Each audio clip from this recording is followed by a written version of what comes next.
Tabrakan maut terjadi antara mobil pick-up bermuatan pasir dengan sebuah motor metik di Jalan Negara, tepatnya di Pekonwai Gelang, Kota Agung Barat, Lampung, Minggu pagi.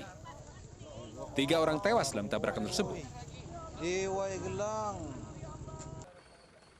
Ketiganya adalah pengendara motor yang merupakan satu keluarga, suami istri dan anaknya asal Pekonwai Panas, Wonosobo. Kejadian berawal saat mobil pick-up yang dikendarai Sugiono 40 tahun melaju kencang dari arah Wonosobo menuju Kota Agung. Saat berusaha menyalip mobil di depannya, langsung bertabrakan dengan motor metik yang dikendari korban yang melaju dari arah berlawanan. Petugas Polantas Polres Tanggamus yang datang ke lokasi langsung membawa korban ke rumah sakit dan melakukan olah TKP. Sementara sopir dan kernet mobil pick-up melarikan diri. Keterangan dari saksi bahwa mobil L300 tersebut bermuatan pasir mendahului juga mobil L300 yang bermuatan pasir juga yang berjalan dari arah yang sama, dari arah Wonosobo menuju Kota Agung. Karena posisi mobil L300 tersebut sudah berada di samping sehingganya tidak dapat menghindar, kemudian menabrak sepeda motor yang berjalan dari arah berlawanan. Seperti itu. Ketiga korban telah dibawa ke rumah duka di Pekonwai Panas, Kecamatan Wonosobo, dan langsung dimakamkan di TPU setempat. Dari Tanggamus, Lampung, Indra Siregar, Anyus melaporkan.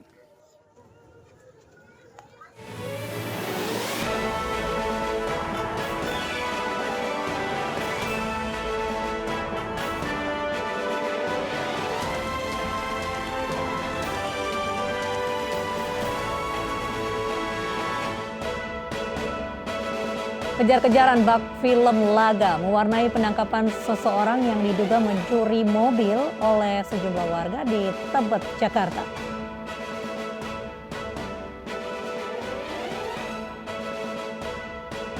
Mantan Perdana Menteri Malaysia, Mahathir Mohamad, menjalani perawatan intensif di Rumah Sakit National Heart Institute, Kuala Lumpur, Malaysia.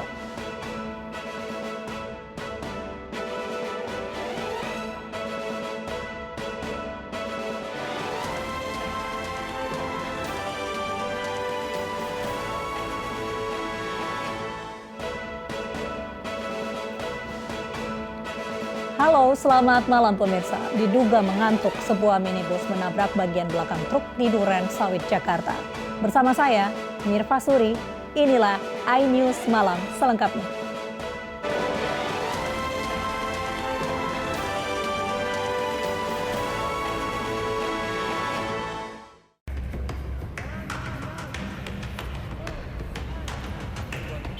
Proses evakuasi seorang pengemudi minibus yang menabrak truk saat tengah berhenti karena lampu merah di Jalan I Gusti Ngurah Rai Duren Sawit, Jakarta Timur berlangsung dramatis.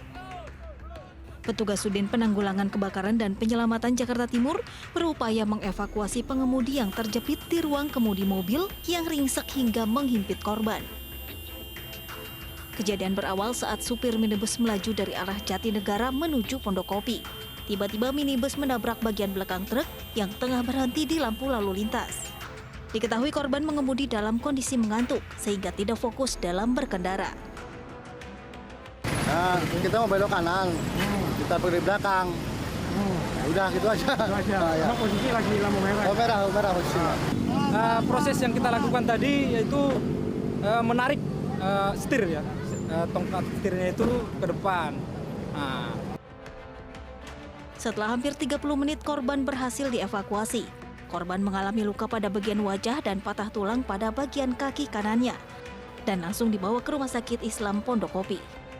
Dari Jakarta, Rio Manik, iNews melaporkan. Kejar-kejaran bak di film laga mewarnai penangkapan seseorang yang diduga pencuri mobil oleh sejumlah warga di Tebet, Jakarta. Terduga pencuri yang tertangkap tewas akibat dihakimi warga.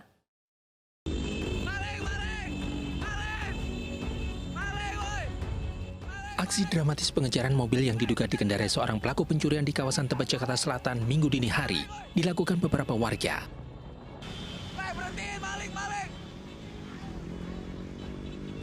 Sejumlah warga dengan mengendarai sepeda motor mengejar sambil berteriak meminta pertolongan.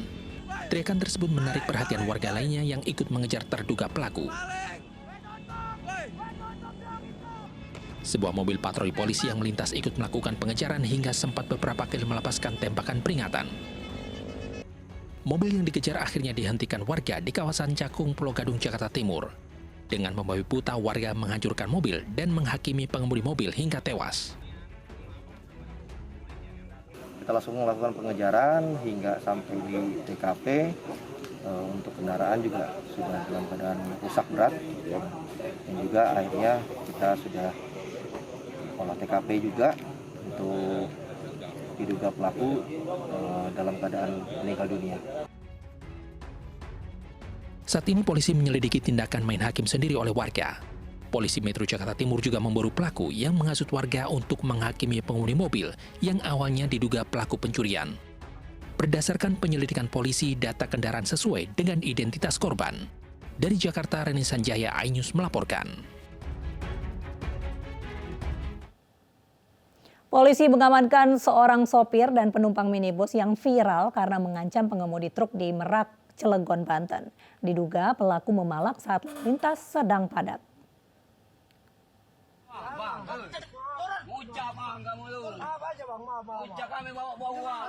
Dalam video yang sempat viral ini, dua orang pria berusaha memukul seorang sopir dan memaki kernetnya. Peristiwa ini terjadi di jalur Merak, Kota Cilegon, Banten pada Jumat lalu. Dalam rekaman berdurasi 9 detik ini, kedua pelaku tersebut melontarkan kata-kata kasar dan meminta awak truk di dalam kendaraan untuk segera turun. Diduga keduanya berusaha melakukan pemalakan terhadap para awak truk itu. Dalam waktu kurang dari 24 jam, unit Reskrim Polsek Pulau Merak berhasil mengamankan kedua pelaku. Saat diperiksa petugas, kedua pemuda tersebut mengaku emosi karena mobil mereka nyaris diserempet truk. Dia mau nomor mobil saya, Pak, yang saya tumpangin. Makanya saya emosi. Itu kan di video abang sempat mau naik ke mobil itu untuk apa, Pak? Iya, tadinya saya suruh stop, dia mau ngambil besi malah mau nomor saya. Emosi saya kan mau saya berhentiin, Pak. Dari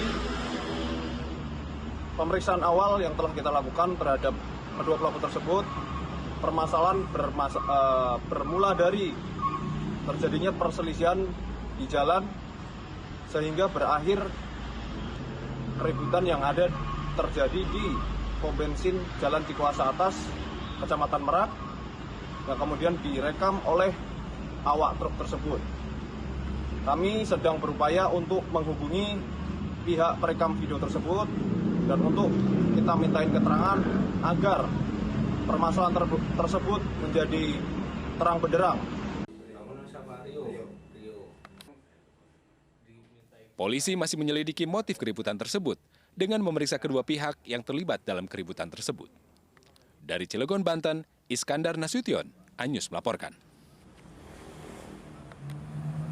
Pemirsa, korban tewas kecelakaan maut di Balikpapan asal Cilegon, Banten dan juga Cilacap, Jawa Tengah dimakamkan. Sementara korban luka melewati masa kritis setelah dirawat di RSUD Kanujoso, Jati Wibowo.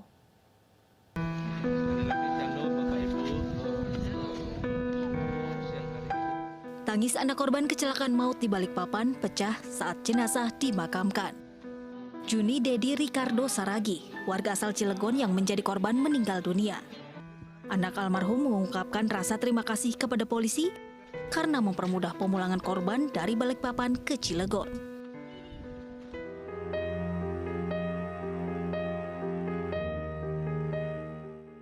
Jenazah Syairullah dikebumikan di pemakaman umum Cikento yang berjarak 1 km dari rumah duka. Suasana duka menyelimuti ketika keluarga korban yang tak kuasa menahan tangis saat mengiringi jenazah. Selama ini korban bekerja sebagai kontraktor Pertamina di Balikpapan.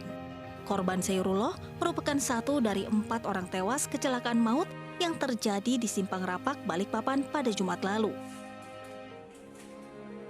Saat kejadian, korban hendak berangkat bekerja dan mengendarai mobil, lalu berhenti di persimpangan lampu lalu lintas.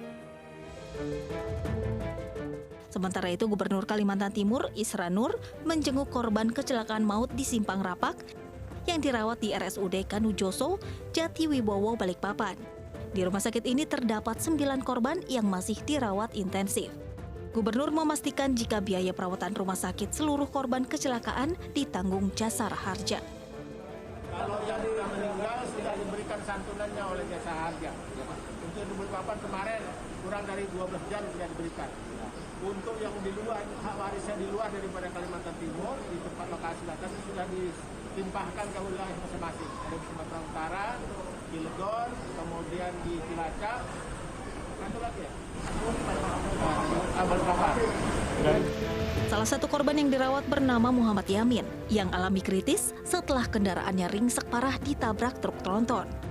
Pihak rumah sakit menyebutkan kondisi korban sudah lewati masa kritis dan kini masih dirawat intensif.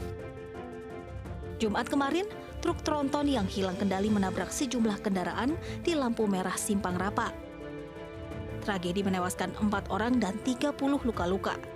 Sopir truk tronton jadi tersangka dalam peristiwa ini. Tim Liputan iNews melaporkan.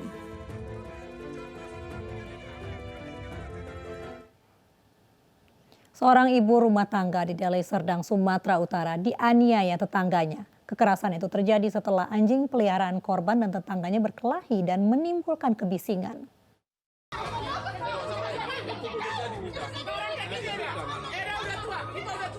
Seorang ibu rumah tangga di Deli Serdang, Sumatera Utara menginginkan keadilan dari polisi setelah mengaku dianiaya tetangganya sendiri.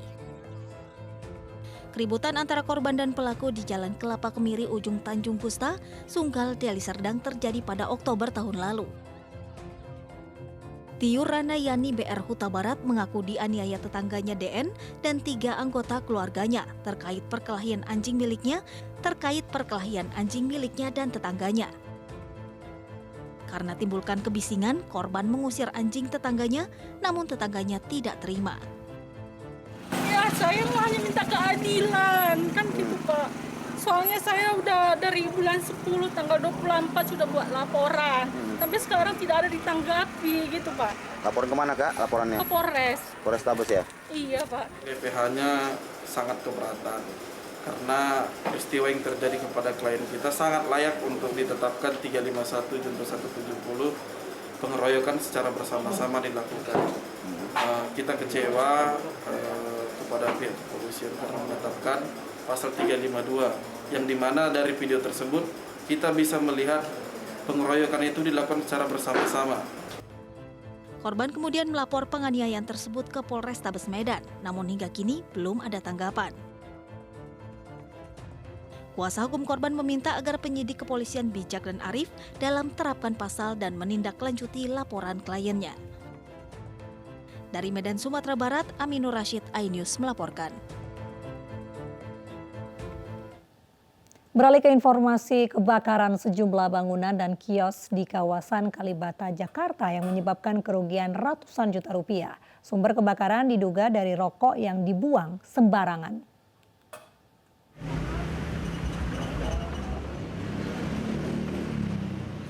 Garis polisi dipasang di sejumlah bangunan, kios, dan rumah indekos di Jalan Kalibata, Jakarta Selatan yang hangus terbakar semalam. Penghuni dan pemilik rumah sudah mengungsi ke kerabatnya. Tidak ada korban dalam kebakaran yang berlangsung selama 3 jam tersebut, karena kebetulan para penghuni sedang keluar rumah. Kini, para pemilik bangunan sedang menaksir jumlah kerugian yang mereka alami. Diperkirakan, kebakaran tersebut menyebabkan kerugian ratusan juta rupiah. Ini diperkirakan berapa Pak? Ya sekitar ratusan juta lah. Oh, lagi pada sepi, lagi pada keluar semua. Kebakaran melanda beberapa rumah serta kios di Jalan Kalibata Raya, Pancoran, Jakarta Selatan. 11 unit mobil pemadam kebakaran serta bantuan pihak terkait berhasil memadamkan api dalam waktu 3 jam. Sumber api diduga berasal dari kos-kosan dan seseorang yang membuang puntung rokok sembarangan. Dari Jakarta, Nasta Syafrina, Didit Octavian, dan Aulia Syah, iNews melaporkan.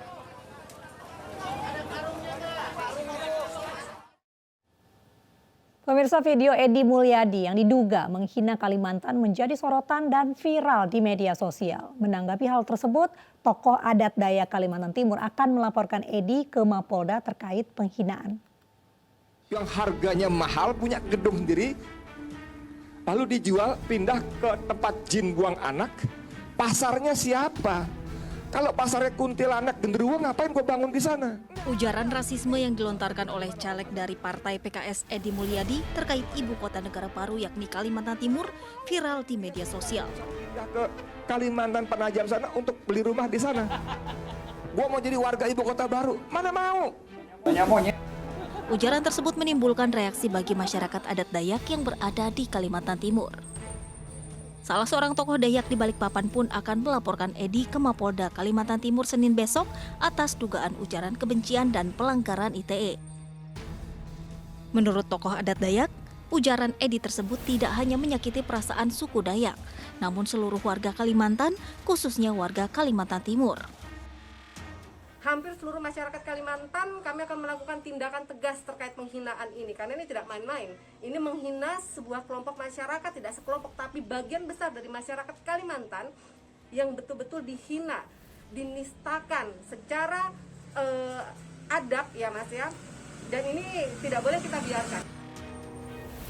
Para tokoh adat Dayak Kalimantan Timur juga meminta jika ketidaksepakatan pemindahan ibu kota negara bisa disampaikan dengan cara yang elegan, tanpa harus menyakiti atau menyinggung masyarakat maupun kelompok adat tertentu. Dari Balikpapan, Kalimantan Timur, Mukmin Aziz, iNews melaporkan. Pemirsa, 6 warga Bandung terkonfirmasi positif Omikron. Informasi selengkapnya usai jeda berikut.